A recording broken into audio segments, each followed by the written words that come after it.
Nou 'n droombord is net 'n ander vorm van 'n trigger. Nou kom ek verduidelik eers hoe werk 'n trigger.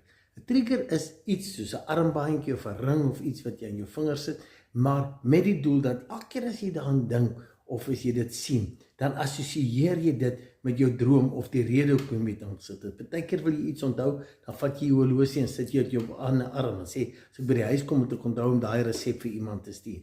So elke keer as jy jou horlosie plaas dan onthou jy die resep. Nou dis 'n trigger. So jy sit iets aan en elke keer as jy dink jy aan jou droom, jy identifiseer dit en dit kry jou weer in daai fokus en in daai gevoel. Dis wat die droombord doen. Jy kry 'n prentjie wat assosieer met jou droom, dit waar in jou pad is. Elke keer as jy daar bystap of jy dit sien, dan trigger dit daai fokus om te droom en in detail in weer te gaan asof dit reeds daar is. So dit is 'n droombord. Maar 'n trigger is die tweede een. En ons almal kan daai triggers gebruik vir